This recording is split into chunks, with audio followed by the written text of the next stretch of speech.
السلام عليكم يا احلى اخوات في الدنيا، وحشتوني. يلا نعمل اللحمه بالطريقه الجميله دي. بجد هتعجبكم جدا وهتعتمدوها على طول. بتنفع جنبها اي حاجه، مكرونه، رز، زي ما تحبوا، وكمان تنفع سندوتشات. يلا بينا نسمي بسم الله ونشوف عملنا ايه. اول حاجه انا جبت معلقه بس من الماده الدهنيه اللي انا حباها. ممكن زيت، وممكن سمنه بلدي، ممكن زبده، ممكن سمنه عاديه، يعني زي ما تحبوا اي ماده دهنيه انتوا بتفضلوها. انا جايبه هنا بصلتين كبار. البصل الكبير ده البلدي بتاعنا، او البصل الاحمر، جايبه بصلتين كبار. وطبعا لو في بصل ابيض يبقى حلو قوي، يعني نحط بصله بيضه وبصله حمراء. وطبعا ممكن نزود الكميه يعني زي ما تحبوا. كل ما نزود كميه البصل كل ما اللحمه تبقى طعمها حلو جدا، والبصل بتاعنا بيبقى دايب كده وبيتاكل، والله اطعم من اللحمه كمان. انا قطعت جوانح زي ما انتم شايفين، وبدات بقى انا انزلها على معلقه السمنه. زي ما قلت لكم النار بتاعتي هاديه، مش عايزاها عاليه ومش عايزاها واطيه. هبدأ بقى اقلب كده البصل الجميل بتاعي ده. انا عايزة البصل ده ياخد لون معايا، يديني اللون الجميل. وكمان طبعا هو بينزل بقى السوائل اللي فيه والسكريات اللي فيه زي ما انتوا شايفين كده. انا ببدأ اقلبه بقى لحد ما يبدأ يدبل معايا. البصل حلو جدا جدا مع السكر، بينزل بيكرمل كده وينزل كمان السكريات اللي فيه، بيبقى طعمه حلو جدا. انا نزلت بمعلقة واحدة بس من السكر العادي بتاعنا، ونزلت بمعلقه من الفلفل الاسمر، وهنزل كمان بمعلقه من السبع بهارات.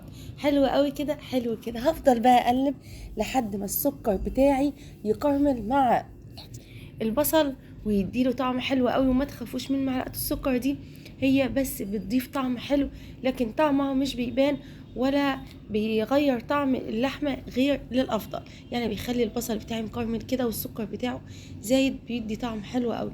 هنا انا معايا فصين كده من التوم، او فص من التوم هقطعه صغير واحطه على البصل، او لو عندي مفروم احط كده نص معلقه او ربع معلقه من التوم المفروم، واحطها على طول على البصل. اول ما ريحتها تطلع هبدا بقى اللحمه انا غسلاها ومصفياها كويس جدا.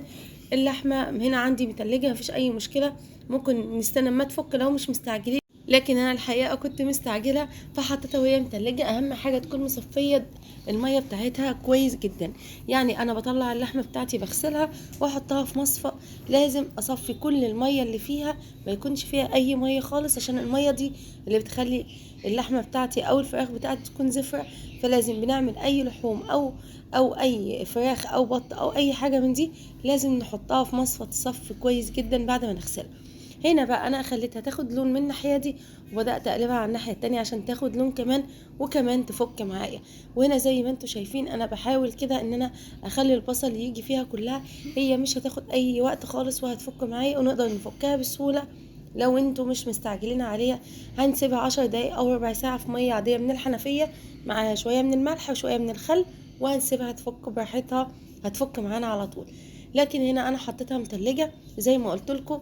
دي حاجه ترجع لكم، انتوا عايزين تسيبوها تفك براحتكم، والافضل طبعا انها تفك، بس انا كنت الحقيقه مستعجله جدا عليها وعايزه اعملها بسرعه. زي ما انتوا شايفين كده هي فكت، وبدات بقى انها تنزل الصوص بتاعها او السوائل بتاعتها. هنا انا حطيت مستكه حبايتين بس من المستكه، 5 فصوص من الحبهان. وانا بحب دايما اعد الحبهان بتاعي علشان لما اجي اطلعه من الاكل ابقى عارفه هو كام حبايه انا حطاه، عشان ما يجيش يعني في بق حد او وهو بياكل فيحس بطعمه مش كويس. علشان كده انا بحب احطها، والمستكه كمان بتدي طعم حلو جدا معاها. ومع الحبهان بتدي كده كلها خلطه على بعضها. وممكن كمان نعمل خلطه زي ما انا بعملها، والخلطه دي كلها بتبقى موجوده في ال 11 بهار. 11 بهار ده بجد طعمه حلو جدا جدا، وشامل كل حاجه، يعني في كل حاجه. لا اما بجيبه جاهز ال 11 بهار، لا اما انا بعمله في البيت وبخليه كده برطمان عندي دايما. وطبعا في الصيف بنحط كل التوابل بتاعتنا في التلاجة، ما ينفعش نحطها في المطبخ، خصوصا لو التوابل اللي عندنا يعني بنجيب كمية كبيرة، لازم نحطها في التلاجة. ما ينفعش نحطها في الحر ده في المطبخ خالص. انا هنا حطيت بس ال11 بهار اللي انا عاملاه في البيت. انا زي ما قلت لكم ساعات بجيبه من بره وساعات بعمله في البيت، لو متوفر عندي كل التوابل بتاعتي في البيت بعمله في البيت.